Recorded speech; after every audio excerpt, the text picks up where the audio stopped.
Friends எல்லாம் நல்லா இருக்கிறீங்களா? நம்ம அம்மா பையன் சேனலை இப்போ தான் நீங்கள் ஃபஸ்ட் டைம் வீடியோ பார்க்குறவங்களா இருந்தீங்கன்னா சப்ஸ்கிரைப் பண்ணிடுங்க. சப்ஸ்கிரைப் பண்ணிவிட்டு பெல் பட்டனை கிளிக் பண்ணி ஆளுங்கிற ஆப்ஷன் கொடுத்துருங்க. அப்போ தான் நான் போடுற பதிவு உங்களுக்கு உடனுக்குடன் நோட்டிஃபிகேஷனில் வரும்.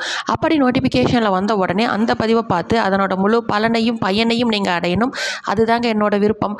ஓகே ஃப்ரெண்ட்ஸ், இன்றைக்கி நம்ம பார்க்க போகிற பதிவு ரொம்ப முக்கியமான பதிவு. என்ன அப்படின்னு பார்த்தீங்கன்னா, இந்த சர்க்கரை நோயால் சின்னவங்கலேருந்து பெரியவங்க வரைக்கும் ரொம்பவும் அவதிப்பட்டுருக்குறோம் இல்லைங்களா? நான் சொல்கிறேன், இந்த ஒரே ஒரு கைப்பிடி இலையை நீங்கள் சூப் செய்து டெய்லி காலையில் நீங்கள் ஒரு கிளாஸ் சூப் அளவு வெறும் வயிற்றில் குடிச்சிட்டு வரும் பொழுது உங்களுக்கு அதில் ஒரே ஒரு பொருள் சொல்லியிருக்கேன். அந்த பொருள் போட்டு குடிக்கும் பொழுது உங்களுக்கு ரத்தத்தில் சர்க்கரையோட அளவு எவ்வளோ அதிகமாக இருந்தாலும் அதே போல் குறைஞ்சிரும். அது மட்டும் இல்லாத கண் பார்வை நன்றாக தெரியும்.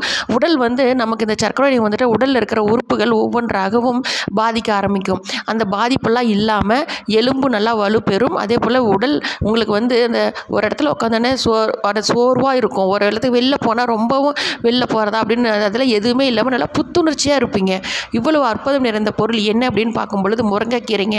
முருங்கைக்கீரை நல்லா ஒரு கைப்பிடி அளவு எடுத்துக்கோங்க. எடுத்து அதில் இருக்கிற அந்த தண்டு, குச்சி, தலை எல்லாமே எடுத்து சுத்தப்படுத்தி கழுவிக்கோங்க. கழுவி கட் பண்ணி ஒரு கைப்பிடி முருங்கைக்கீரை இருக்கணும். எடுத்து ஒரு பாத்திரத்தில் போட்டு நல்லா ஒரு 1.5 கிளாஸ் தண்ணி விடுங்க. நல்லா அந்த 1/2 கிளாஸ் தண்ணி கொதித்து 1 கிளாஸ் சூப் வர அளவுக்கு நல்லா கொதிக்க வைக்கும் பொழுது ஜீரகம் ஒரு 1/2 ஸ்பூன் எடுத்து நுணுக்கி அதிலே போட்டு நல்லா கொதிக்கட்டும். 1 கிளாஸ் ஆனோன்னா வடிகட்டி டெய்லி காலையில் உங்களால் எவ்வளோ சூடு குடிக்க முடியுமோ அந்த அளவுக்கு சூடில் டெய்லி காலையில் குடிச்சிட்டு வந்து பாருங்கள். உங்களுக்கு ரத்தத்தில் சர்க்கரை அளவு நார்மல்னு வரும். ஓகே ஃப்ரெண்ட்ஸ், மேலும் இது போல் நல்ல ஒரு சக்கரை பதிவில் சந்திக்கலாம். Okay friends, okay bye. Next வீடியோவில் பார்க்கலாம்.